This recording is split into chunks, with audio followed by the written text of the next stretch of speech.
స్థానిక సంఘ పెద్దలకు, సహోదరులకు, సహోదరులకు, ముఖ్యంగా ఈ కార్యక్రమాన్ని నిర్వహిస్తున్న యవనస్తులందరికీ కూడా ప్రత్యేకించి మా కుటుంబం తరపున నా కృతజ్ఞతలు తెలియజేస్తా ఉన్నాను. నేరుగా దేవుని వాక్యములోకి మనం వెళ్ళిపోదాం. కొరింథీయులకు రాసిన మొదటి పత్రిక 1వ అధ్యాయం 23వ వచనాన్ని చదువుకుందాం.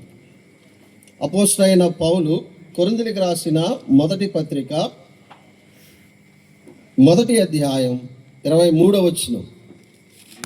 అయితే మేము సిలువ వేయబడిన క్రీస్తును ప్రకటించుచున్నాము.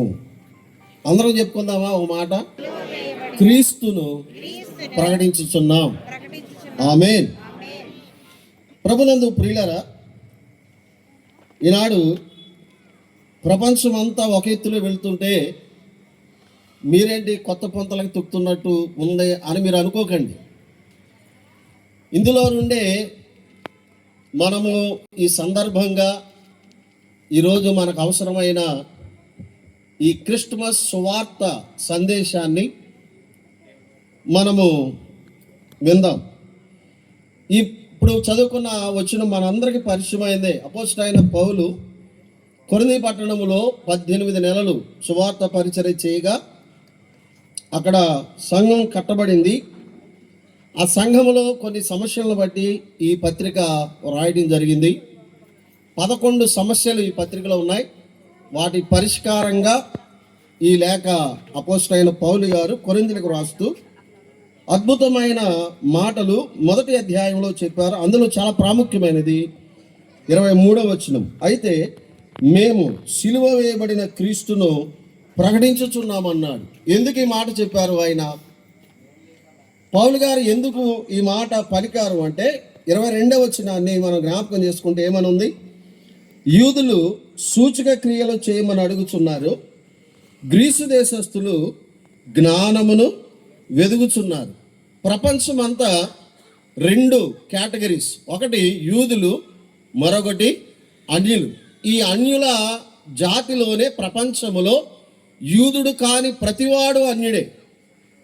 యూదుడు కాని ప్రతివాడు అన్యుడుగానే ఎంచబడ్డాడు. కాబట్టి ప్రపంచాన్ని 2 భాగాలుగా విభాగించదే. ఒకటి యూదులు, రెండోది అన్యులు. వారిని ఏమన్నారంటే గ్రీసు దేశస్థులు అని. అంటే ఆ రోజుల్లో గ్రీకు ప్రభుత్వం అనేది పాలనలో ఉంది కనుక వారి అధికారాన్ని బట్టి వారి పేరు ప్రస్తావన చేయబడింది. కానీ ప్రపంచంలో ఉన్న అన్యులందరి గురించిన మాట ఇది. యూదులు సూచక్రియలు చేయమని అడుగుతున్నారు, గ్రీసు దేశస్థులేమో జ్ఞానాన్ని వెతుకుతున్నారు. మేమైతే ఏం చేస్తున్నాం చెప్పాలి మీరు? మేమైతే ఏం చేస్తున్నాం? ప్రపంచం అయితే దేన్నో వెతుక్కుంటున్నారు, దేన్నో ప్రకటన చేసుకుంటున్నారు, దేనికో ఆర్భాటాలు చేస్తున్నారు. కానీ మేమైతే ఈ రాత్రి సిలువ వేయబడిన క్రీస్తును ప్రకటిస్తున్నాము. ఏది ముఖ్యం? సూచక క్రియలు ముఖ్యమా? జ్ఞానం ముఖ్యమా? చెప్పండి. సిలువ వేయబడిన క్రీస్తు ముఖ్యమా? చెప్పండి. జ్ఞానం ఉప్పొంగ చేస్తుంది అన్నాడు. జ్ఞానం ఏం చేస్తుందంట? ఉప్పొంగ చేస్తుంది. సూచక క్రియలు అంటున్నారు ఇక్కడ ఒక మాట నేను జ్ఞాపకం చేస్తూ కొంచెం మనం ముందుకు వెళదాం. వాస్తవానికి సూచక క్రియలు అని వారు ప్రస్తావన చేస్తున్నప్పుడు యేసు ప్రభువారు కూడా శరీరధారిగా ఈ లోకంలో ఉన్నప్పుడు ఆయన దగ్గరికి వచ్చిన మత పెద్దలు అనబడిన వారు యేసు ప్రభును కూడా ఇలాగే ప్రశ్నించారు. చూడండి, మత్తయి సువార్త 12వ అధ్యాయంలో మనం జ్ఞాపకం చేసుకుంటే ఏమని అడిగారు ఆయనంటే 38వ వచనాన్ని చదువుతున్నాను. మత్తయి సువార్త 12:38. త్వరగా మనం వెళదాం. అప్పుడు శాస్త్రులలోను పరిసయ్యులలోను కొందరు, బోధకుడా, నీ వలన ఒక సూచక క్రియ చూడగోరుచున్నామని ఆయనతో చెప్పగా. ఏమండి, శాస్త్రులు పరిసయ్యులు అంటే ఎవరు? యూదులో మత సంబంధమైన పెద్దలు. వారు ప్రభువైన యేసుక్రీస్తు వారి యొద్దకు వచ్చి ఏం మాట్లాడుతున్నారంటే, నీ వలన ఒక సూచక క్రియ చూడాలి అని ఆశపడుతున్నాం అన్నాడు. ఎందుకు అంటే కొరింథీ పత్రికలో మనం చదువుకున్నాం, యూదులు దేన్ని కనిపెడతారు, దేని కొరకు ఎదురు చూస్తారు, వారికి ఏది ఆశ అంటే సూచక క్రియలు కావాలి వాళ్ళకి. ఏమండి, సూచక క్రియలు కావాలి. ఈరోజు చాలామంది ఆశించేది ఏంటి చెప్పండి? సూచక్రియలు, అద్భుతాలు, ఆశ్చర్యాలు, దేవుడు కనబడితే నేను నమ్ముకుంటానండి అనేవారు చాలా ఎక్కువైపోయారు.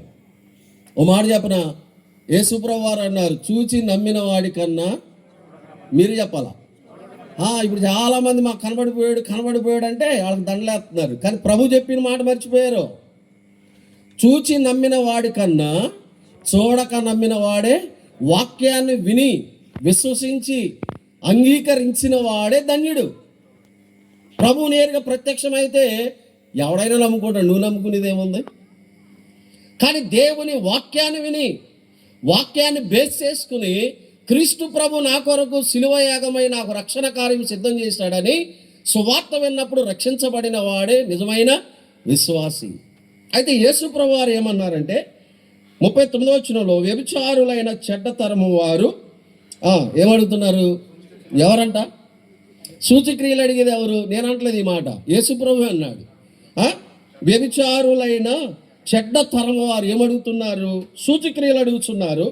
ప్రవక్త అయిన యోనాను గుర్చిన సూచక క్రియే గాని మరి ఏ సూచక్రియను వారికి అనుగ్రహింపబడదు అని చెబుతూ ప్రభు పునరుద్ధానాన్ని గురించి మాట్లాడుతూ వచ్చాడు. 40వ వచనంలో, యోనా 3 రాత్రింబవళ్ళు తిమింగలము కడుపులో ఎలాగుండెనో అలాగూ మనుష్య కుమారుడు 3 రాత్రింబవళ్ళు భూగర్భములో ఉండెను అనే మాట చెప్పాడు.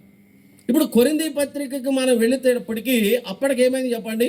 క్రీస్తు ప్రభు జననమైంది, మరణమైంది, పునరుద్ధానం కూడా అయింది. ప్రభు వారు అడిగినప్పుడు సూచక్రియ మాకు చూపించమన్నప్పుడు యోనా ద్వారా జరిగిన సూచక్రియ తప్ప మరి ఏది జరగదని చెబుతూ ఆయన పునరుద్ధానాన్ని, ఆయన చనిపోయినాక 3 రోజులు సమాధిలో ఉండి ఆయన ఎలా తిరిగి లేస్తాడో అది మీకు సూచనగా ఉంటుందని ప్రభు చెప్పాడు. కానీ వారు ఏం చేసుకోలేకపోయారు చెప్పాలి? మీరు ఏం చేసుకోలేకపోయారు?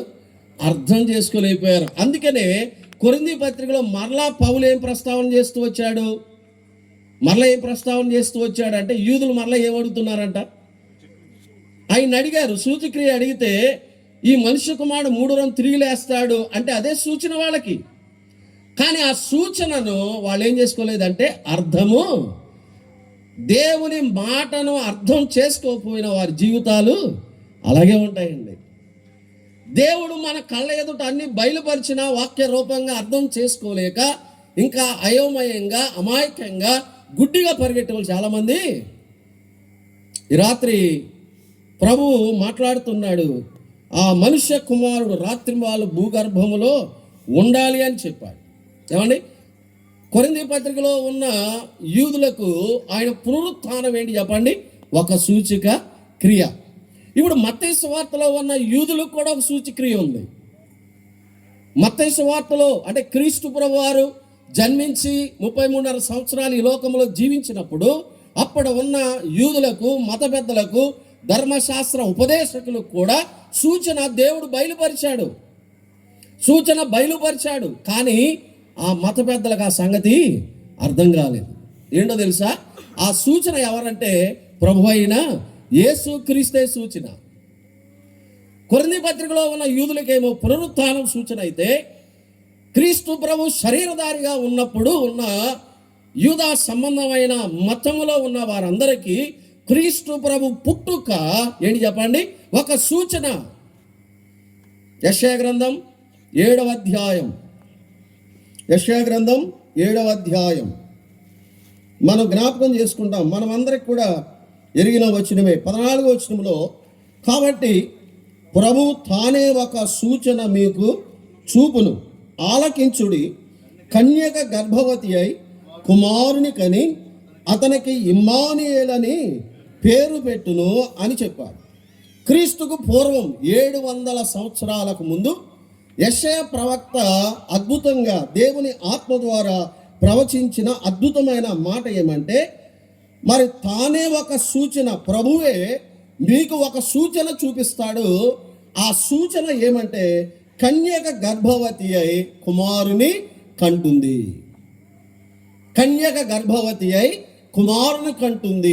ఇప్పుడు సువార్తల్లో అంటే క్రీస్తు ప్రభువారు ఈ లోకంలో జన్మించి 33.5 సంవత్సరాల కాలంలో ఉన్న వారందరికీ కూడా దేవుడు సూచన ఇచ్చాడా ఇవ్వలేదా? చెప్పాలి మీరు అందరూ. ఇచ్చాడా ఇవ్వలేదా? కానీ ఏది వారికి సూచన? ఆయన పుట్టుక. కానీ ఆయన పునరుద్ధానుడైన తర్వాత యూదులకు సూచనగా ఏమన్నది చెప్పండి? పునరుద్ధానం. ఏంటి చెప్పండి? పునరుద్ధానం. ఆయన పుట్టుక ఒక సూచనగా ఉంది. చెప్పండి. ఆయన పునరుద్ధానం కూడా సూచనగా ఉంది. కానీ ఈ మత పెద్దలకి ఏం కావాలంటే పెత్తనం కావాలి, కుర్చీలు కావాలి, సంత వీధుల్లో వందనాలు కావాలి, ఆధిపత్యాలు కావాలి. కానీ లేఖనాల పరిశోధన వీరి జీవితంలో లేదండి. యెరూషలేములో ఉన్న వారికి ఈ సూచన అర్థం కాలేదు. ఎక్కడో తూర్పు దేశంలో ఉన్న జ్ఞానులకు అర్థమైంది. ఏంటది చెప్పండి? ఏంటది? క్రీస్తు ప్రభు వారు జన్మించారు అని తూర్పు దేశంలో ఉన్న జ్ఞానులకు అర్థమైంది. కానీ ఇశ్రాయేలు దేశంలో ఉన్న యూదులకు ఆ సంగతి అర్థం కాలేదు. అందుకనే ఆయనను దేవుని కుమారుడుగా వారు ఏం చేయలేకపోయారు చెప్పండి? అంగీకరించలేకపోయారు. దేవుని వాక్యం అర్థం కాకపోతే, దేవుని వాక్యం అవగాహన కాకపోతే క్రీస్తుని ఎవరు కూడా ఏం చేయలేరు చెప్పండి? అంగీకరించలేరు. ఈ రాత్రి స్పష్టంగా తెలుసుకోవాలి క్రీస్తు ప్రభువుని గురించి. ఆయన ఎవరో తెలుసుకోవాలి. ఈనాడు భారతదేశంలో క్రీస్తు ప్రభు గురించి, ఆయన పుట్టుక గురించి చాలా వ్యంగ్యంగా మాట్లాడే వాళ్ళు చాలామంది తయారయ్యారు. ఏమండి? అవునా? ఎన్ని క్రిస్మస్లు చేస్తున్నారో కానీ వారికి సమాధానం చెప్పాలి. మనం వాళ్ళకి అర్థమయ్యేలాగా చెప్పాలి. క్రీస్తు జననములో ఉన్న అద్భుతమైన సంగతులు, క్రీస్తు పుట్టుక వెనుక ఉన్న అద్భుతమైన సంగతులు ఉండాలి. ఇంకా నక్షత్రాలు, గొర్రెలు, ఏమండి ఈ కాపరులు, ఇదేనా మన పండగలో? ఇవేనండి మన ప్రసంగాలు? ఎన్ని సంవత్సరాలు? తప్పని నేను అనట్లేదు. కానీ ప్రస్తుత కాలాన్ని బట్టి ప్రపంచంలో ఎంతో మందికి అనుమానాలు ఉన్నాయి. వాటిని దేవుని వాక్యం ద్వారా మనం ఏం చేయాలి చెప్పండి? నివృత్తి చేయగలగాలి. అప్పుడు వాళ్ళు వచ్చి నమ్ముకుంటారు. మనమే డ్యాన్సులు వేసుకుని, మనమే గంతులు వేసుకుని, మనమే పండగ చేసుకుని, మనమే తిని, మనమే పడుకుంటే ఎక్కడికి వెళ్తుంది ఇది? ఐఎమ్ సారీ, ఎవరు బాధపడకండి. సంగతి నాకు భారంతో ఈ మాటలు చెప్తున్నాను. ఎందుకంటే ఈనాడు క్రీస్తు ప్రభువుని గురించి వింటున్న మాటలు గుండెలు పగిలిపోతూ ఉన్నాయండి. ఎందుకంటున్నారు వీళ్ళు ఇలాగా? కొంతమందికి అర్థం కాక, కొంతమందికి మతములో ఉండి, కొంతమంది తమ మత సామరస్యం కొరకు, ఆధిపత్యాల కొరకు, డబ్బుల కొరకు. ఏమండి? యేసు ప్రభువుని తిడితే వాళ్ళు బాగా ఒక్కొక్కడికి ఏమొస్తుందో చెప్పండి? డబ్బులు సంపాదించడం నేర్చుకుని ఎవరిని పేరు చెప్పుకుని. అవునా కాదా? సోషల్ మీడియాలో యేసు ప్రభుని ఎంత తిడితే అంత డబ్బులు. బ్రతుకుదేరు అయిపోయిందండి ఒక్కొక్కడికి. క్రీస్తు పేరు పట్టుకుని బ్రతుకుతున్నారు. ఎవరి పేరు పెట్టుకుని?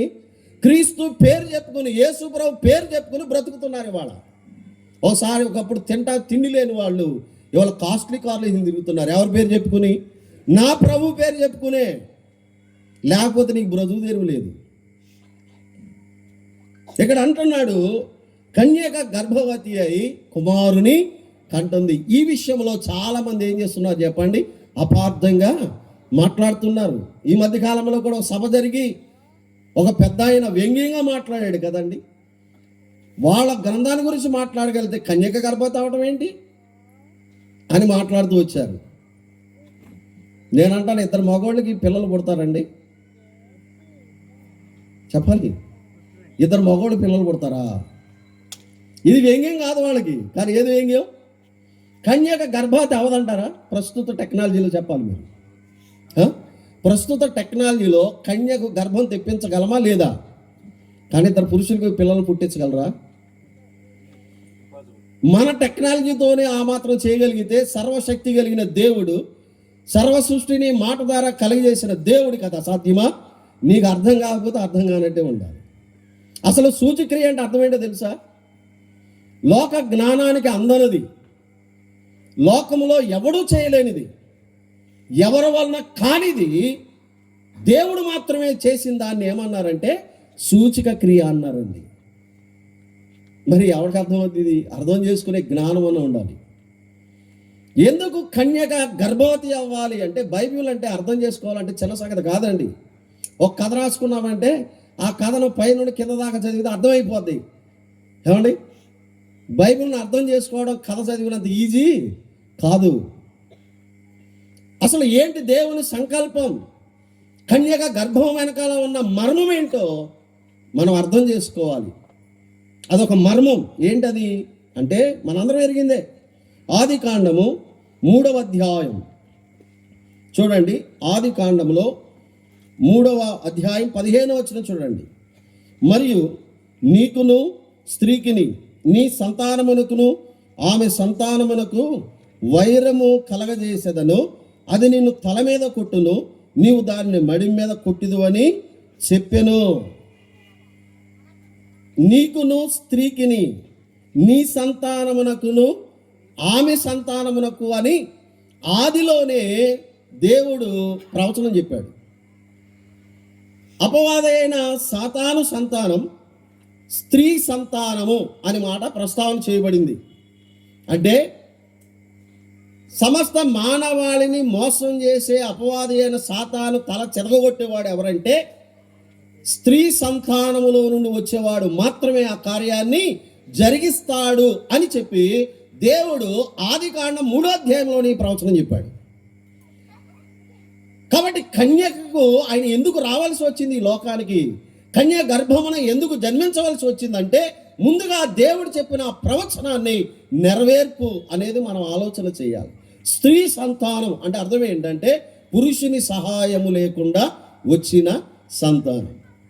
దానియేలు గ్రంథంలో మనం ఎరుగుదాం, చేతి సహాయము లేకుండా తీయబడిన రాయి. ఏ రాయి ఇది? చేతి సహాయము లేకుండా అంటే ఏ పురుషుని సహాయము లేకుండా పుట్టిన సంతానం. మనం జ్ఞాపకం చేసుకుంటామంటే యోబు గ్రంథంలో కొన్ని మాటలు మనం ఆలోచన చేస్తే స్త్రీ సంతానం అన్నారు కదండి. మరి యోబు గ్రంథంలో కొన్ని విషయాలు మరి ఇలా ఉన్నాయి అనుకోవచ్చు కొంతమంది. చూడండి, యోబు గ్రంథం 15వ అధ్యాయం 14వ వచనం. 15-14 ఏమన్నాడు? శుద్ధుడగుటకు నరుడు ఏ పాటివాడు, నిర్దోషి అగుటకు స్త్రీకి పుట్టినవాడు ఏ పాటివాడు అన్నాడు. ఇప్పుడు స్త్రీ సంతానం వచ్చి సాతాను తల చెదగొట్టాలన్న ప్రవచనం అక్కడ చూస్తూ ఉన్నాం. కానీ ఇక్కడ స్త్రీకి పుట్టినవాడు నిర్దోషిగా ఎలా కాగలడు, అతడు దోషిని ఎలాగా విడిపించగలడు అని యోబు గ్రంథంలో ఒక ప్రశ్న వేయబడింది. యోబు గ్రంథంలోనే 25వ అధ్యాయంలో 4వ వచనాన్ని కూడా చదువుదాం. 25:4 నరుడు దేవుని దృష్టికి నీతిమంతుడు ఎట్లు కాగలడు, స్త్రీకి పుట్టినవాడు ఆయన దృష్టికి ఎట్లు శుద్ధుడు కాగలడు అన్నాడు. స్త్రీకి పుట్టినవాడు ఆయన దృష్టికి ఎట్లు శుద్ధుడు కాగలడు అన్నాడు. అంటే ఒక పాపములో ఉన్న వ్యక్తిని విడిపించాలంటే విడిపించేవాడు ఎందులో ఉండకూడదు అంటే పాపములో ఉండకూడదు, దోషంలో ఉండకూడదు, అతని మీద పాప సంబంధమైన స్థితి ఏది ఉండకూడదు. అలా ఉన్నవాడు మరొక పాపని ఏం చేయలేడు, విడిపించలేడు. అందుకనే స్త్రీ సంతానం అని ఆదికాండంలో చెప్పబడింది. అలాగంటే స్త్రీకి పుట్టినట్లు స్త్రీ ద్వారా అనే మాట ప్రస్తావన కాదు. కానీ ఒక మాట మనం అర్థం చేసుకోవాలి. ఏంటంటే మత్తయి సువార్త 1వ అధ్యాయం 15వ వచనం నుండి చదువుకుందాం. 15వ వచనం ఏముంది? ఎలీహూదు ఎలియాజరును కనెను, ఎలియాజరు మత్తానును కనెను, మత్తాను యాకోబును కనెను, యాకోబు మరియా భర్త అయిన యోసేపును కనెను. ఆమె యందు ఏంటండి? స్త్రీ ద్వారా అనే మాట ఇక్కడ ప్రస్తావన చేయబడలేదు. ఏమన్నాడు? ఆమె అందు ఈ మాట పెట్టుకోవాలి మనసులో. పైన మీరు వంశావళిలో జ్ఞాపకం చేసుకోండి, మగవారి పేర్లు ఉన్నాయి. యాకోబు మరియు మరియా భర్త అయిన యోసేపును కనెను. ఇప్పుడు ఆయన స్త్రీ ద్వారా లేక స్త్రీ సంతానం అలాగ పుట్టేవాడైతే ఏం రాయబడాలంటే యోసేపు మరియల ద్వారా ఎవరు పుట్టారు? యేసుక్రీస్తు పుట్టారని దేవుడు రాయించాలి ఇక్కడ. కానీ ఏం రాయించాడు? ఆమె యందు. ఇది చాలా విశేషమైన మాట. ఆమె యందు అంటే అర్థం ఏంటంటే ఇక్కడ ఆమెకు ఎవరి తోడు లేదు? పురుషుని తోడు, యోసేపు తోడు లేదు. ప్రదానం చేయబడిందంతే, ప్రదానం చేయబడిందంతే. కాబట్టి ఇక్కడ ఏమని వ్రాయబడిందంటే ఆమె యందు క్రీస్తు అనబడిన యేసు పుట్టెను. యేసు అని పుట్టెను అనే మాట మనం ఇక్కడ జ్ఞాపకం చేయబడుతున్నాం. దీన్నే అపోస్తలుడైన పౌలు కూడా ఏం చేశారు అంటే దాన్ని స్థిరపరిచారు. ఒక మాట చూడండి, గలతీయులకు రాసిన పత్రిక 4వ అధ్యాయం 4వ వచనం చదువుకుందాం. గలతీయులకు రాసిన పత్రిక 4:4.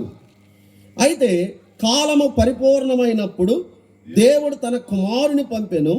ఆయన స్త్రీ యందు పుట్టి, స్త్రీ ద్వారా కాదు, స్త్రీ సంతానము కాదు. ఏమన్నాడు అక్కడ? స్త్రీ యందు అన్నాడు. అంటే క్రీస్తు ప్రభువారు ఈ లోకమునకు రావటానికి స్త్రీని ఒక మార్గముగా ఎంచుకున్నాడే తప్ప ఆమె ద్వారా ఆయన ఈ లోకానికి రాలేదు. ఆమె ద్వారా అంటే అర్థం ఏంటంటే వేరొక పురుషునితో ఆమెకి ఏముండాలి చెప్పండి? సంబంధం ఉండాలి, సంబంధం ఉండాలి. లూకా సువార్తలో ఆమె పలుకుతున్న మాట, మరియా పలుకుతున్న అద్భుతమైన మాట ఏమంటే చూడండి, 1వ అధ్యాయం 26-27 వచనాలు. 6వ నెల గబ్రియేలు దేవత గలిలయలోని నజరేతు అనే ఊరిలో దావీదు వంశస్థుడైన యోసేపు అనే ఒక పురుషునికి ప్రదానము చేయబడిన కన్యక యొద్దకు దేవుని చేత పంపబడెను. ఆ కన్యక పేరు మరియా. ఏమని వ్రాయబడింది చెప్పండి? ఆ కన్యక అనే మాట ప్రస్తావన చేయబడింది. యెషయా గ్రంథంలో మనం ఏ మాట చదువుకున్నాం చెప్పండి? యెషయా గ్రంథంలో 7వ అధ్యాయం ఏం చదువుకున్నాము? ఆ కన్యక గర్భవతి అయి కుమారుని కను అనే మాట రాశాడు. ఇక్కడ కొంతమంది ఏమంటారంటే హెబ్రీ బైబిల్లో ఆల్మా అని ఉంది. ఆల్మా అంటే స్త్రీ అనే కానీ కన్యక అని కాదు అనే మాట. పాత నిబంధనలో కన్యక లేక స్త్రీ అనే పదాలకు ఆల్మా లేక బెతులా అనే పదాలు వాడబడ్డాయి ఆయా స్థలాల్లో. అలాగైతే ప్రియులరా, రెబెక్కమ్మ విషయంలో 24:16 ఆది కాండంలో ఆమె కన్యక అనే మాట ప్రస్తావన చేయబడింది. అంటే అక్కడ కూడా బెతుల అనే పదం వాడబడింది. అంటే పర్యాయ పదాలుగా ఇంకా కొన్ని చోట్ల ఆ పదాలు ప్రస్తావన చేయబడ్డాయి. అంటే దాని అర్థం ఏంటంటే స్త్రీ అని పలికితే ఆమె చెడిపోయిందని అర్థమా? ఆమె పెళ్ళి అయిపోయిందని అర్థమా? ఆమె విధవరాలని అర్థమా? ఏమని అర్థం స్త్రీ అంటే? ఏమండి, పెళ్లి కాని వాళ్ళని స్త్రీ అని పిలవకూడదా? చెప్పండి, పెళ్లి కాని వాళ్ళని స్త్రీ అని పిలవకూడదా? అంటే కొంతమంది దీన్ని పాయింట్అవుట్ చేస్తున్నారు. కన్యక గర్భవతిని మీరు ప్రకటిస్తున్నారు. వాస్తవానికి హెబ్రీ బైబిల్లో కన్యక అని లేదు, స్త్రీ అని ఉంది. స్త్రీ అనే ఉంది. బైబిల్లో కొన్ని పర్యాయ పదాలు వాడబడ్డాయి. మరి రెబెక్కమ్మ విషయంలో కన్యక అనే పదం ఇదే పదం ఉపయోగించారు అక్కడ. కాబట్టి ఆల్మా బెతులా అనే 2 పదాలు కూడా హిబ్రూలో కన్యక లేక స్త్రీ అనే పదాలకు పర్యాయ పదాలుగా వ్రాయబడ్డాయి. అది పెద్ద ఘోరంగా నేరంగా భూతత్వంలో చూపే ప్రయత్నాలు చాలామంది అర్థం చేసుకోలేకపోతే లేదంతే. కానీ హిబ్రూలో నుండి గ్రీకులోకి దాన్ని తర్జుమా చేస్తున్నప్పుడు మాత్రం ఆల్మాను పార్తానోస్ అనే పదంతో దాన్ని ట్రాన్స్లేట్ చేశారు. అంటే అర్థం ఏంటంటే కన్యక అనే పదం. గ్రీకులో పార్తానోస్ అనే పదం కన్యకగా, అంటే పాత నిబంధనలో ఆల్మా అనే పదాన్ని క్రొత్త నిబంధన గ్రీకులోకి ట్రాన్స్లేట్ చేసినప్పుడు ఆ పదాన్ని పార్తానోస్ అనే ఆ గ్రీక్ వర్డ్ ఉపయోగించారు. అంటే దాని అర్థం ఏంటంటే కన్యక అని అర్థం. కాబట్టి యెషయా 700 సంవత్సరాలకు పూర్వము కన్యక గర్భవతి అవుతుందంటే 700 సంవత్సరాల తర్వాత మరియా అంటే కన్య మరియా గర్భములో పరిశుద్ధాత్మ శక్తి ద్వారా ఆయన రూపించబడ్డాడు అనే మాటలు మనం ఇక్కడ జ్ఞాపకం చేసుకుంటున్నాం ప్రియులారా. అందుకే యోసేపు గారు ఎంత మంచివాడంటే మత్తయి సువార్త 1వ అధ్యాయంలో 18వ వచనం చూడండి. యేసు క్రీస్తు జనన విధం ఎట్లనగా ఆయన తల్లి అయిన మరియ యోసేపునకు ప్రదానము చేయబడిన తరువాత, ఈ మాట అందరూ చదవాలి, ఏమని? వారు ఏకము కాక మునుపు అన్నాడు. ప్రధానం, యూదుల ఆచార ప్రకారంగా స్త్రీకి ప్రదానం చేయబడిన తర్వాత 1 సంవత్సరం గ్యాప్ ఉంటుంది వివాహానికి. మనకులాగే వాళ్ళ ప్రధానం రేపు పెళ్లి చేయరు. ఎందుకో తెలుసా? ఆ పెళ్లి కుమార్తె తన వివాహ దినం కొరకు ఆమెకు కావలసిన వస్తువులు తమ చేతులతో స్వయంగా ఏం చేయాలి? సిద్ధపరచుకోవాలి. ఆ వివాహం కొరకు, ఆ వరుడు కొరకు ఆ పెండ్లి కుమార్తె తన స్వహస్తాలతో ఆ ప్రియుని ఊహించుకుంటూ, ఆ వరుణ్ణి ఊహించుకుంటూ, ఆ వరుడు కొరకై కావలసిన అలంకరణ కొరకైన ఏర్పాట్లు ఈ సంవత్సర దినంలో ఆమె జరిగిస్తూ ఉంది. కాబట్టి ప్రదానం చేయబడింది. ఈ మధ్యలో 1 సంవత్సరము గ్యాప్ ఉంటుంది. ఆ రోజుల్లోనంటండి ధర్మశాస్త్రం ఎరిగిన స్త్రీలు ఎంతోమంది ఆ ప్రవచన నెరవేర్పులో ఆ మెస్సయ్య నా గర్భంలో పుట్టాలని ఎదురు చూశారంట చాలామంది కన్యకులు. ఆ రోజుల్లో చాలామంది దేవుని వాక్యం ఎరిగిన వారు, ధర్మశాస్త్ర గ్రంథాన్ని, ప్రవక్తల గ్రంథాలని అర్థం చేసుకున్న స్త్రీలు ఎంతో పరిశుద్ధంగా, పవిత్రంగా ఆ పరమాత్ముడు మా గర్భాన్ని కోరుకోవాలని చాలామంది ఏం చేశారంట? ఎదురు చూశారు. కానీ ఆ భాగ్యం ఎవరికి దొరికింది? మరియకు దొరికింది. అలాగని ఆమె దేవుడు కాదు. మరియ గర్భాన్ని దేవుడు కోరుకున్నాడు, కానీ మరియ దేవత కాదు, దేవుడు కాదు. ఎందుకు? తర్వాత మరలా వారు ఏం చేశారు చెప్పండి? పిల్లలను కన్నారు. యోహాను సువార్త 7వ అధ్యాయంలో అనుకుంటా, ఆ మార్కు సువార్తలో 6వ అధ్యాయంలో ఆ సంగతులు, వాళ్ళ పేర్లు కూడా రాయబడినవి సంతానం గురించి.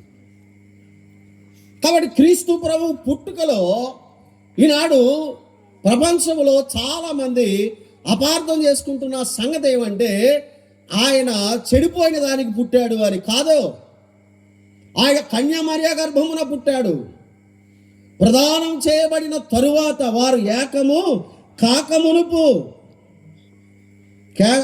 ఏకము కాకమునుపు అనే మాటలు మనము జ్ఞాపకం చేయబడుతున్నాం ప్రియులారా. అంత మాత్రమే కాదు, 19వ వచనంలో ఏమన్నాడంటే, ఆమె భర్త అయిన యోసేపు నీతిమంతుడై ఉండి ఆమెను అవమానపరచనలక రహస్యముగా ఆమె విడనాడ ఉద్దేశించెను. కానీ దేవుని దూత ప్రత్యక్షమై తెలిపిన సంగతులను విశ్వసించి ఆమెను అప్పటి నుండి చాలా జాగ్రత్తగా చూసుకున్నాడు. యేసు క్రీస్తు ప్రభువారు ఆమె గర్భంలో నుండి ఈ లోకానికి వచ్చేంత వరకు కూడా మరి ఆమె విషయంలో, మరియ విషయంలో యోసేపు గారు చాలా జాగ్రత్తగా ఉన్నట్లుగా దేవుని వాక్యంలో మనం జ్ఞాపకం చేయబడుతున్నాం. కాబట్టి దేవునికి ఏది అసాధ్యమైంది లేదు. దేవునికి అసాధ్యమైంది ఏమీ కూడా లేదండి. కాబట్టి కన్య మరియ గర్భమును ఆయన ధరించడానికి కారణం ఏంటంటే, యెషయా గ్రంథంలో రాయబడిన ప్రవచనం అసలు కన్యకు ఎందుకు జన్మించాలంటే, ఆదికాండంలో 3వ అధ్యాయంలో దేవుడు ముందుగానే ప్రస్తావన చేసిన ఆ స్త్రీ సంతానమైన ఆయన కొరకు ప్రవచనం ఉంది. ఆ ప్రవచన నెరవేర్పు కొరకు ఇప్పుడు యేసు ప్రభు వారు ఆమె గర్భమున ధరించాడు అనే మాట మనం చదవక ముందుగా గలతీయులకు రాసిన పత్రికలో 4వ అధ్యాయము 4వ వచనం మనం చదువుకుందాం. చూడండి ఎలా ఉంది. గలతీ పత్రిక 4:4లో, అయితే కాలము పరిపూర్ణమైనప్పుడు దేవుడు తన కుమారుని పంపెను, ఆయన స్త్రీ యందు పుట్టి అనే మాట చెప్పాడు. ఎప్పుడొచ్చాడు యేసు ప్రభు ఈ లోకానికి?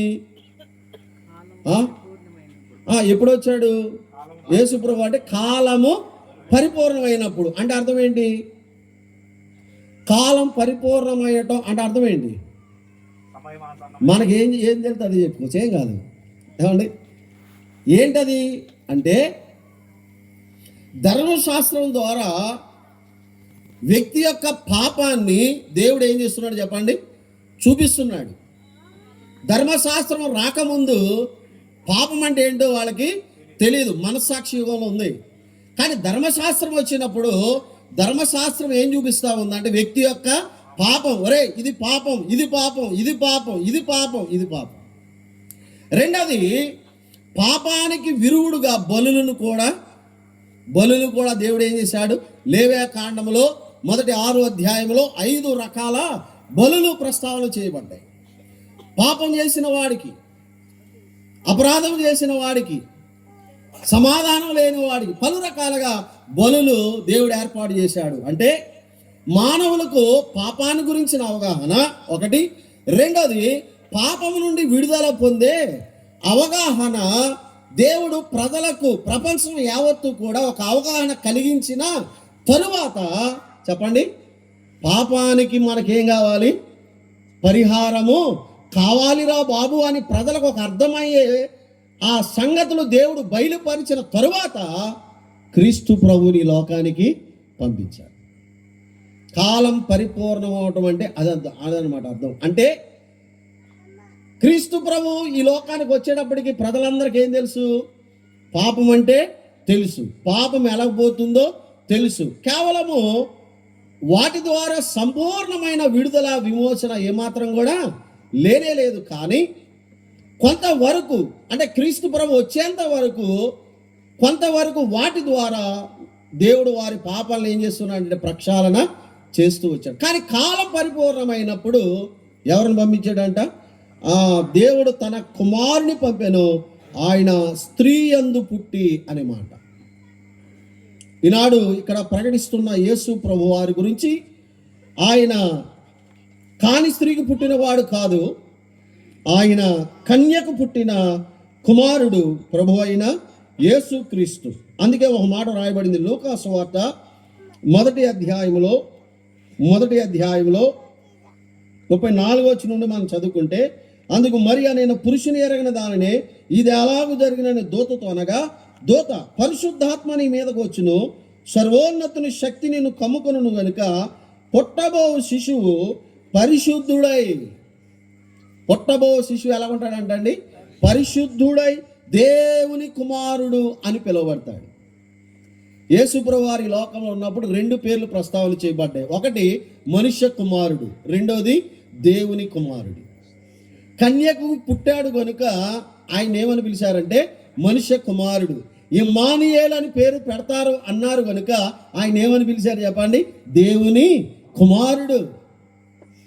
ఆయన మనుష్య కుమారుడు, ఆయన దేవుని కుమారుడు. ఎలాంటి కుమారుడు? ఇక్కడ చెప్తూ ఉన్నాడు, పుట్టబోవు శిశువు పరిశుద్ధుడై. యేసు ప్రభువారు జన్మలో పాపము లేనివాడు. యేసుక్రీస్తు జన్మలో రవంతైన పాపం ఉంటే ఆయన పాపమును విమోచించడానికి ఏ మాత్రం కూడా సరిపోయిన వాడు కాదు. ఎందుకంటే మనందరిలో ఏమన్నది చెప్పండి? ఏ భేదమును లేదు, అందరూ పాపము చేసి దేవుడు అనుగ్రహించే మహిమను పొందలేకపోతున్నారు.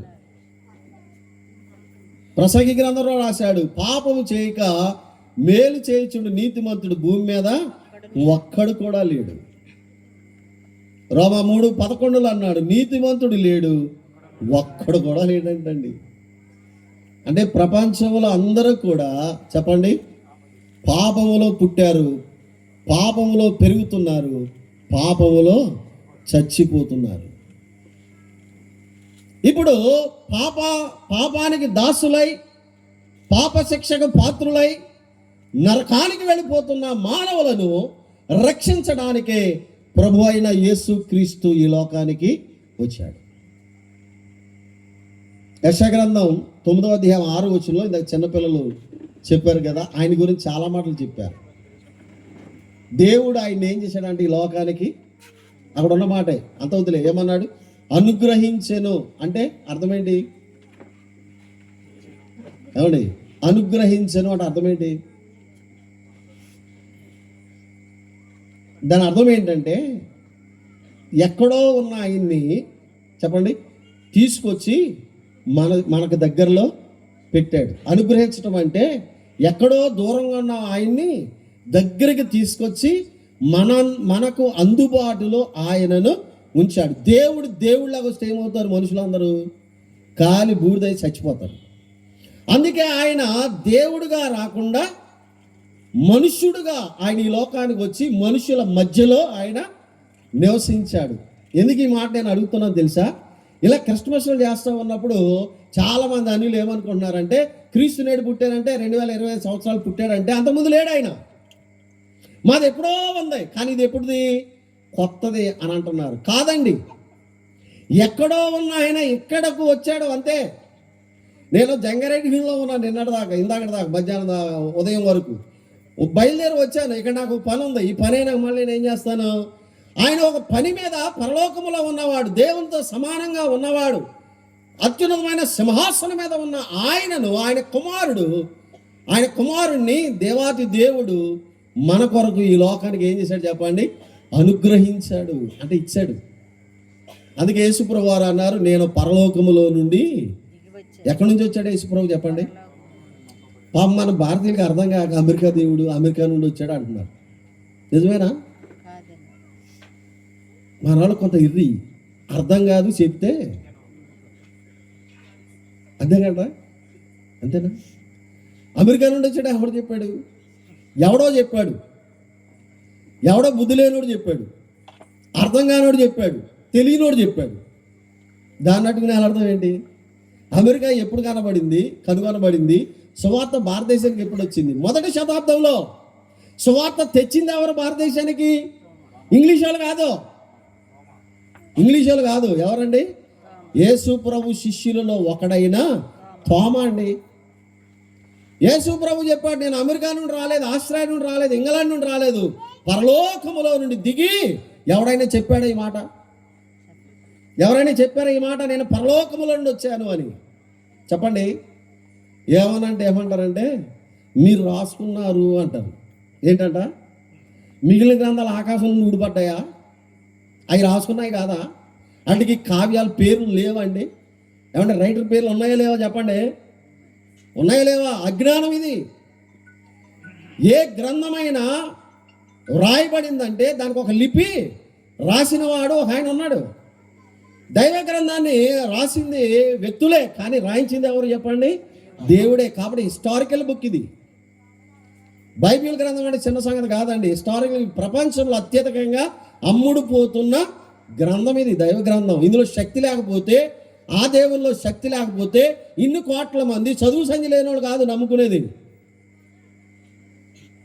స్కాలర్స్ ఏమండి, స్కాలర్స్ బలవంతంగా లాక్కొడితే వచ్చేస్తారు వాళ్ళు. ఏమన్నా అర్థం చేసుకోండి. రాత్రి ఎందుకు ఈ భారంతో చెప్తున్నా ఈ మాటలు అంటే, కొంతమంది అర్థం కాక క్రైస్తవ్యాన్ని దుయ్యబట్టడానికి, క్రీస్తును అవమానపరచడానికి వ్యంగ్యమైన పదాలు ఉపయోగిస్తున్నారు. కానీ దైవ గ్రంథంలో వాటికి తావు లేదు.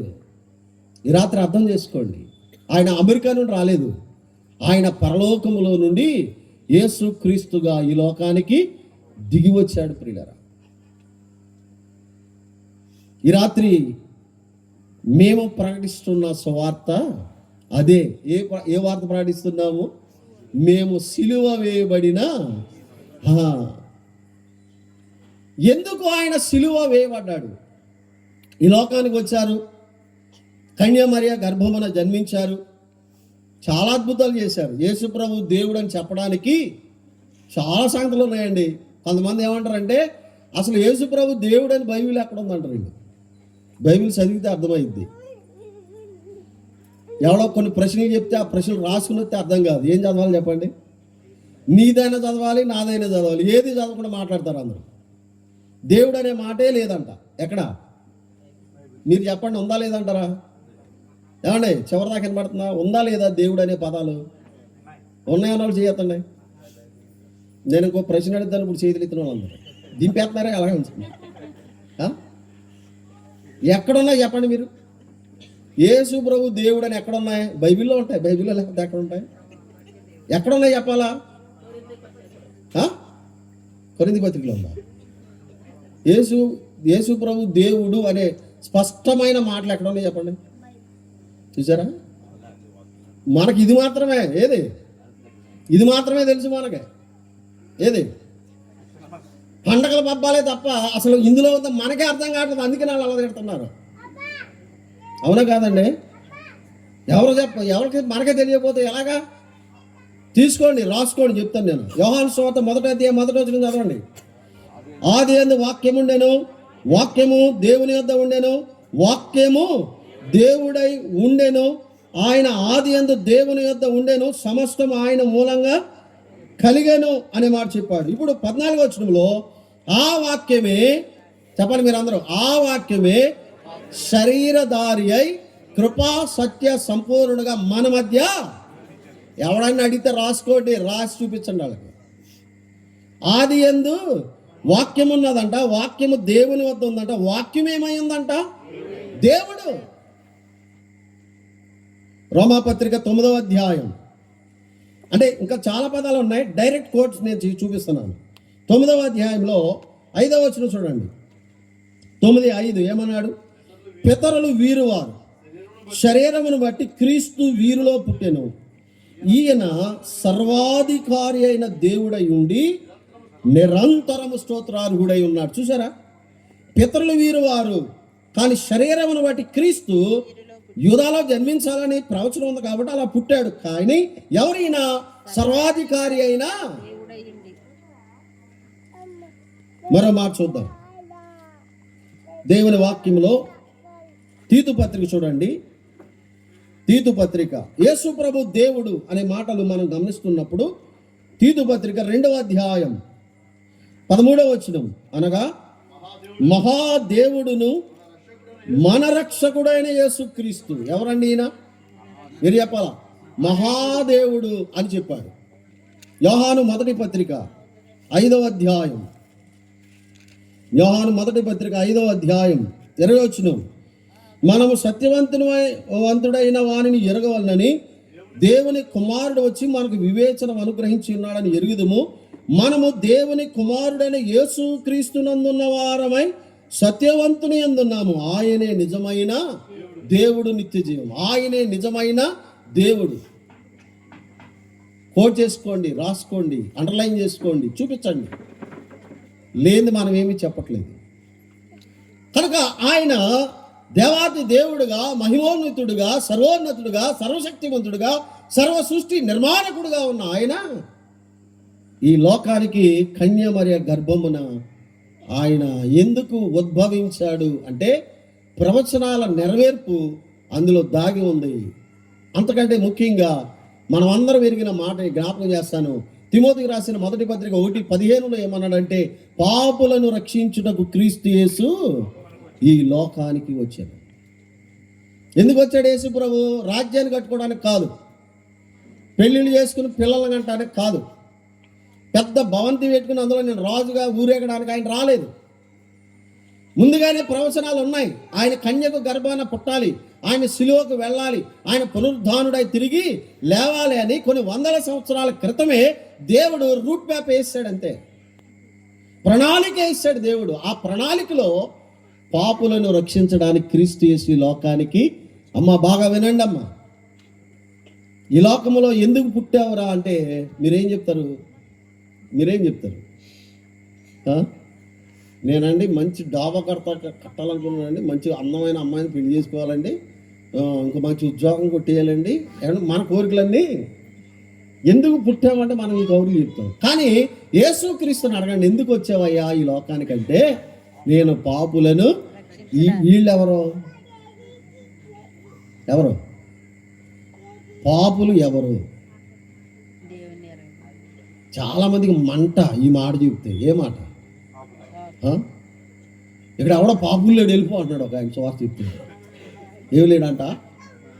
అసలు నీకు పాపం అంటే తెలియదు. అందుకే చెప్పండి, పాపం గురించి చెప్పేవాడు ఉంటే కదా నీకు పాపం గురించి అర్థమయ్యేది. అసలు పాపంలోనే అందరూ మగ్గిపోతాడు. ఇక్కడ పాపాన్ని గురించి ఎవరు చెప్తారు నాయన నీకు? ఇప్పుడు పాపం గురించి నీకు అర్థమైతే, ఒరే ఇది పాపం రా బాబు అని అర్థం కావాలి కదా. దేవుడు తన నీతిని లోకములో వెదజల్లుతున్నాడు, చూపిస్తూ ఉన్నాడు. పాపం అంటే ఏంటో తెలియజేస్తున్నాడు, పాప ప్రక్షాళన కూడా తెలియజేస్తున్నాడు. కానీ మనిషికి ఏం అర్థం అవట్లేదు చెప్పండి? ఏమండి, ఏం అర్థం కావట్లే? శాఖరాల కూతురు ఉంది ఇక్కడ, ఇట్రా నువ్వు ఎదరకరా. ఆ పిల్లకి ఎంత ఉందండి వయసు? ఇట్రా నిన్న ఆ అమ్మాయిని ఒక ప్రశ్న అడుగుతాను, చెప్తా చూడండి. ఇట్రా ఎదరకరా.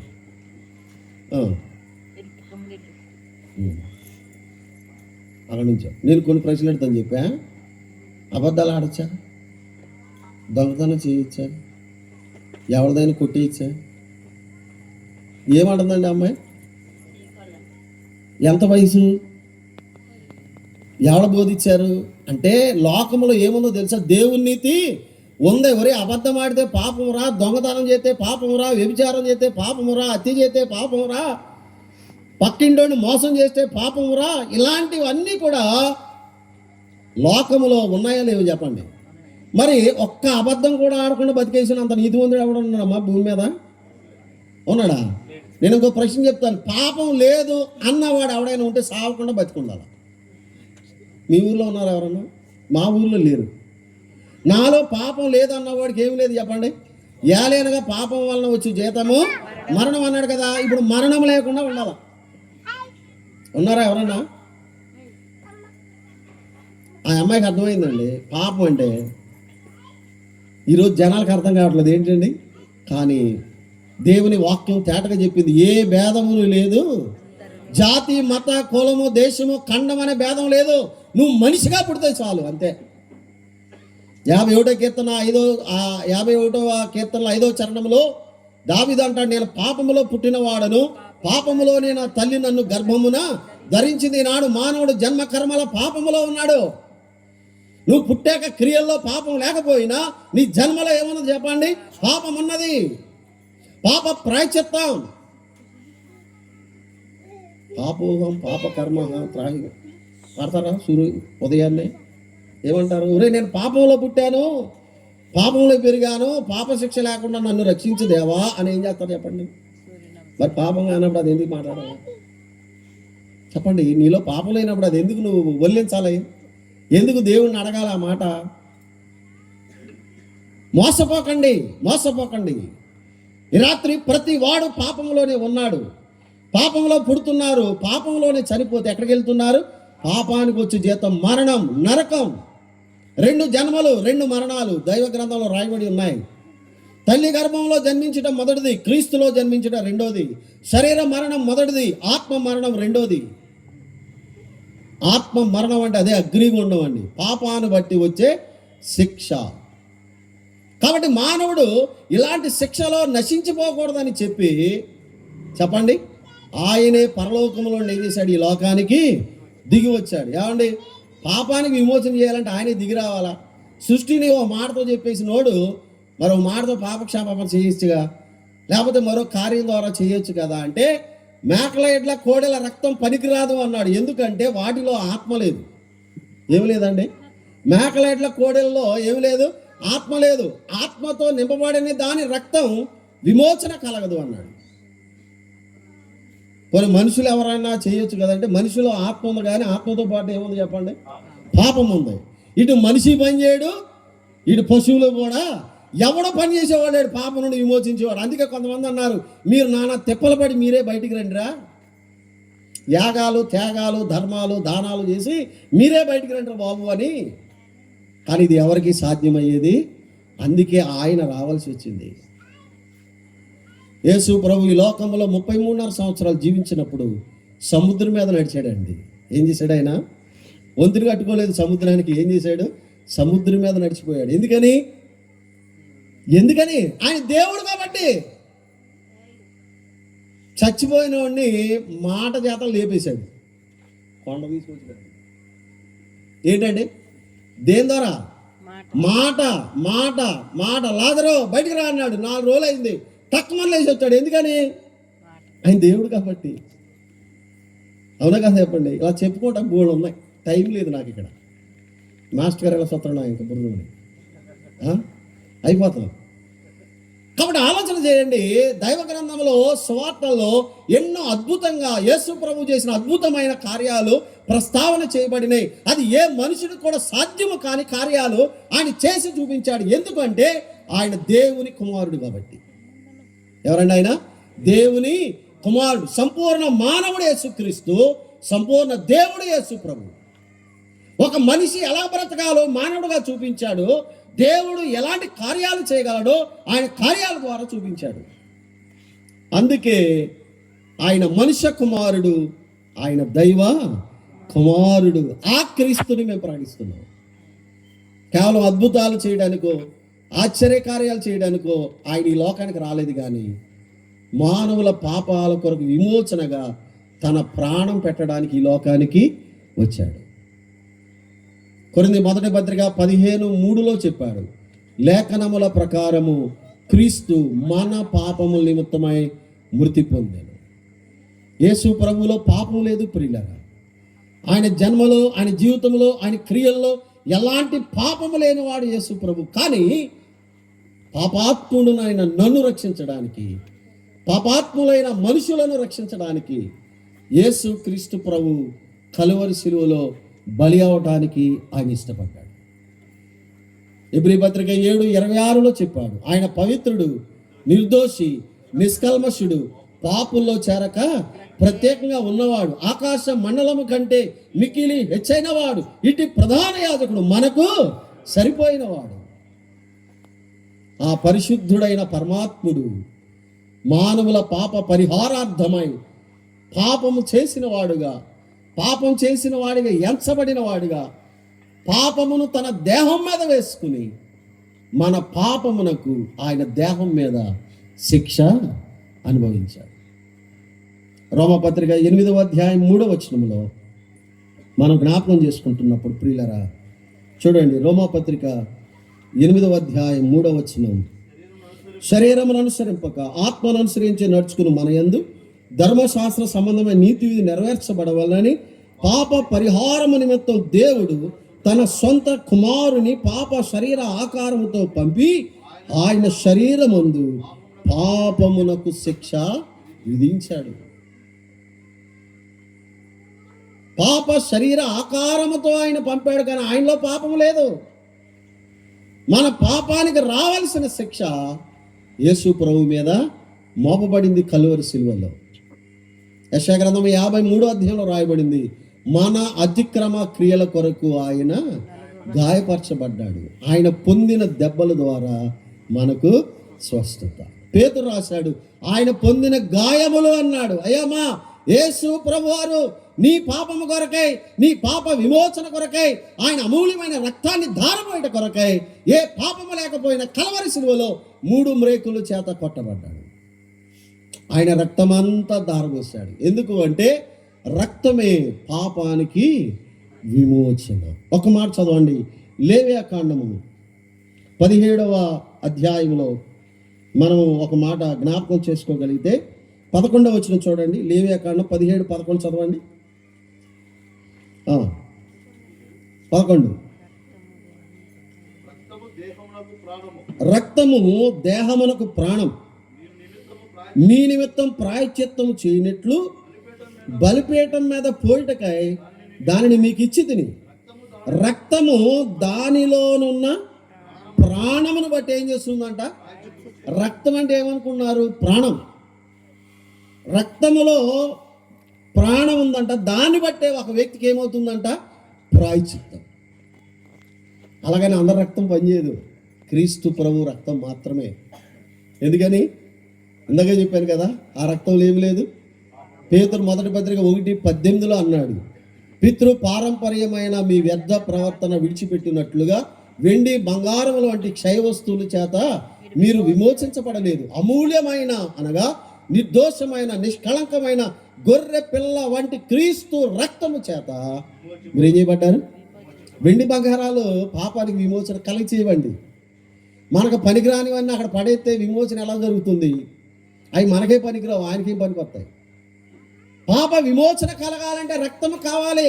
రక్తము చిందించకుండా పాప క్షమాపణ కలగదు. ఆ రక్తం పరిశుద్ధమైన రక్తమై ఉండాలి. కాబట్టి కన్యమర్య గర్భమున ఆయన జన్మించి ఆయన పరిశుద్ధమైన పావన రక్తం కలవరి శిలువలో ఆయన చిందించాడు. ఎందుకోసం అంటే నీ కోసం, నా కోసం, మనందరి పాపాల కోసం. వాళ్ళ కోసం అండి, వీళ్ళ కోసం కాదు, అందరి కోసం. హెబ్రీ 2:9 అన్నాడు, ప్రతి మనిషి కొరకు ఆయన ప్రాణము, నువ్వు మనిషి అయితే నీ కొరకు కూడా ఆయన ప్రాణం పెట్టాడు. ఏమంటే దేవునికి దేశాలు, ఖండాలు, హద్దులు ఉంటాయా? శాటిలైట్ పిక్చర్ పైనుండి తీసి పంపుతున్నారు కదా, దాంట్లో ఏం కనపడుతున్నాయి చెప్పాలి? మొక్కలుగా ఏం కనపడతాయా? పైనుండి చూస్తే, బాగా పైనుండి చూస్తే మొత్తం అంతా ఒకే ఊరిలా కనబడుతుంది. మనం దాన్ని ఏం చేసాం చెప్పండి, మొక్కలు చేసుకున్నాం. కాబట్టి యేసు ప్రభు ఒక దేశానికి ఒక్క ఖండం కొరకు ప్రాణం పెట్టలేదు, మనుషులందరి కొరకు ఆయన ప్రాణం పెట్టారు. అంటే ఆయన రక్తాన్ని, ఈరోజు క్రీస్తు రక్తాన్ని నువ్వు ఆశ్రయిస్తే పాపానికి క్షమాపణ. అంతటితో ఆగలేదు ఆయన. లేఖనముల ప్రకారం క్రీస్తు మన పాపములతో మృతి పొందెను, సమాధి చేయబడెను. లేఖనముల ప్రకారం 3వ దినమున సజీవుడైన యేసు క్రీస్తును ప్రకటిస్తున్నాం. ఇక్కడ ఆయన మృతి పొంది సమాధిలో కుళ్ళిపోయినవాడు కాదు. ఆయన కూడా సమాధిలో నుండి లేవకపోతే ఆయన కూడా దేవుడు కాదు. చాలామంది అనే మాట ఏంటంటే 3 మేకులు పీక్కోలేనుడు అంటున్నారు. పునరుత్థానాన్ని ఆపలేకపోయాం. మరి ఏమండి, 3 మేకులు పీక్కోలేడు అంటే ఆయన ప్రాణం పెట్టడానికి వచ్చానని చెప్పాడు కదా. నా ప్రాణం పెట్టడానికి నేను వచ్చాను, నాకు అధికారం ఉంది, దాన్ని తిరిగి మరి ఆపలేకపోయారు ఎవడో.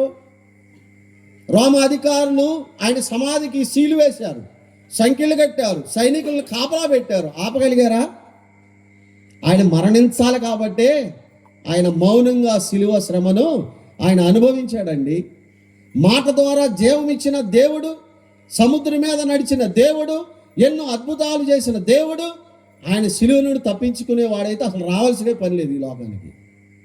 అర్థం చేసుకోండి ప్రియులారి, రాత్రి నీ కొరకు, నా కొరకు, నీ పాపం కొరకు, నా పాపం కొరకు రక్తం లేకుండా పాప క్షమాపణ లేదని ప్రతి ఒక్కరికి తెలుసు. కానీ ఎవరు చరిత్రలో నా కొరకు రక్తం గార్చారు? ఎవరు చరిత్ర పుటల్లో నా కొరకే ప్రాణం పెట్టారు? మరలా సజీవుడిగా తిరిగి ఆయన సమాధికి బంగారు పూత పూసి, ఏమంటే ఏసీ ఫ్యాన్లు పెట్టలేదండి. ఎందుకో తెలుసా? ఆయన ఎక్కడ లేడు? చెప్పాలి మీరు అందరూ, ఆయన ఎక్కడ లేడు? ఆయన ఇక్కడ లేడు. దేవత చెప్పింది కదా, సజీవుడైన వాడిని మీరు ఏళ్ళ మృతికలలో మేము ప్రకటిస్తున్న యేసు ప్రభు సజీవుడైన దేవుడు, జీవము కలిగిన దేవుడు, నేను రక్షించడానికి సమర్థుడైన దేవుడు. ఈ రాత్రి మతము అనే ముసుగులో ఉండి పాపాన్ని బట్టి మరణానికి వెళితే, ఇంత తేటగా విని కూడా క్రీస్తు ప్రభువును అంగీకరించకపోతే నీ శిక్షకు నీవే పాత్రుడు. దేవుడు ఇంత తేటగా సువార్త చెప్పినా అంగీకరించకపోతే ఒక రోజున ఏమొస్తుందంట? ఆయన ఉగ్రత ఎవరి మీదకి వస్తుందంట? ఆయన ఉగ్రత ఈ సువార్తకు లోబడని వాని పైన దేవుని ఉగ్రత ఉంది. చూడండి, అపోస్తలుడైన పౌలు తెస్సలోనికులకు రాసిన 2వ పత్రిక 1వ అధ్యాయం 6, 7, 8 కలిసి చదువుకుందాం. ప్రభు అయిన యేసు తాను తన ప్రభావమును కనుపరచు దూతలతో కూడా పరలోకము నుండి అగ్నిజ్వాల ప్రత్యక్షమై దేవునిని ఎరగని వారికి, మన ప్రభు అయిన యేసు సువార్తకు లోబడిన వారికి ప్రతిదండన చేయనప్పుడు నిమ్మును శ్రమపరచు వారికి శ్రమయు, శ్రమ పొందుతున్న మీకు మాతో కూడా ఏం కలుగుద్దంట? ప్రభువారు వచ్చారు, ఆయన శిలువ కార్యం చేశారు, తిరిగి లేచారు, పరలోకానికి వెళ్ళారు. ఆయన అన్నాడు, నేను మరలా వస్తాను. క్రీస్తుకు పూర్వం ప్రవచనాల్లో చెప్పాడు, నేను మొదటి రాకడగా వస్తానని వచ్చాడు. తర్వాత అపోస్తలుల ద్వారా చెప్పాడు, నేను రెండోసారి మరలా తిరిగి వస్తాను. మొదటిసారి వచ్చినట్టు రెండోసారి రాడా? వస్తాడు ఆయన. ఆ వచ్చినప్పుడు అంట సువార్తకు లోబడిన వారికి ప్రతిదండన. సువార్త చేస్తుంటే నువ్వు శ్రమ పెడుతున్నారే, నిన్ను కొడుతున్నారే, నిన్ను గాయపరుస్తున్నారే, అప్పుడు నీకు విశ్రాంతిని ఇస్తాడంట. అప్పుడు మనకు విశ్రాంతి అంట. ఈ రాత్రి నీకు ఏది కావాలి? దేవుడు 2 మార్గాలు పెట్టాడు, జీవం, మరణం. ఏది కావాలి? మీరు చెప్పండి, ఏం కోరుకోవాలంటారు? జీవమే కోరుకోవాలి. మరణం కోరుకుంటే అది తట్టుకోలేనిది, అది భరించలేనిది. ఇక అందులో పడినోడు ఇంకెన్నడూ బయటికి రాలేడు. భయంకరమైన శిక్ష. ఆ శిక్ష నీవు నేను భరించలేవని ప్రభు అయిన యేసుక్రీస్తు ఆ శిక్షను భరించాడు. యేసు ప్రభువుని నమ్ముకోవడం అంటే మతంలో దిగిపోవటం కాదు, మనిషి యొక్క మార్పు. క్రైస్తవ్యం మతం కాదు. శాస్త్రులు పరిశీలనతో ప్రభు అన్నాడు, మీరు అక్కడిని తన మతంలో కలుపుకోవడానికి సముద్రాన్ని చుట్టొస్తారంట. నీవు పోవు, నిన్ను వెంబడించేవాడు ఆడికంటే కీళ్ళలో పడతావు. అయ్యా, ఏ మతమైనా మరణానికే. మతంలో మారణకాండ, కానీ యేసుక్రీస్తు మార్గం. దేనికి మార్గం? పరలోకానికి మార్గం. ఇది మతం కాదు. నా బ్రతుకు మార్చింది. ఒకప్పుడు చాలా భ్రష్టుడిగా బ్రతికాను. ఇక్కడ ఉన్న బ్రదర్ నా సాక్ష్యం కావాలని చెప్పి కిరణ్ గారిని అడగండి. నేను ఎంతో వరస్ట్గా బ్రతికాను ఈ భీమవరంలోనే బేతనీపేటలో నా స్టడీస్ కేజీఆర్ఎల్ కాలేజీలో ఎంత వరస్ట్గా బ్రతికాను. కానీ అలాంటి నన్ను దేవుడు మార్చాడండి. ఏ చట్టం ఏ మతం నన్ను మార్చలేదు. క్రీస్తు ప్రభు వారి శక్తి, ఆయన మార్గం నన్ను ఆయన మార్గంలోనికి, ఎందుకంటే ఆ సువార్తలో ఏముందంట, శక్తి ఉందంట. ఆ సువార్త విని నేను రక్షించబడ్డాను. ఈ రోజున దేవుడు నీకు అవకాశం ఇచ్చాడు. ఇంకా నీవు క్రీస్తు ప్రభుని బాలుడుగా పశువుల తొట్టెలో అక్కడితో ఆగిపోకు. ఆయన నీ కొరకు సిలువ వేయబడ్డాడు. అందుకే నేను చదివాను, మేము సిలువ వేయబడిన యేసు క్రీస్తుని ప్రకటిస్తున్నాం. ఆయన సజీవుడుగా లేచాడు. ఆయన నమ్ముకుంటే రక్షణ, లేకపోతే నరక శిక్షణ తప్పదు. ఈ రాత్రి ఏది కావాలో నిర్ణయం చేసుకోండి. ఈ మంచి శుభదినం నీకు రక్షణ దినము కావాలి అని ప్రేమతో దైవజనుడిగా నేను ఆశిస్తూ ఈ మాటలు ముగిస్తున్నాను. నాకు ఇచ్చిన ఈ సమయాన్ని బట్టి స్థానిక పెద్దలకు మరొకసారి నా వందనాలు తెలియజేసి నేను ముగిస్తూ ఉన్నాను. దేవుడి మాటలు అనేక ఆత్మల రక్షణార్థమై దీవించునుగాక. ఆమేన్.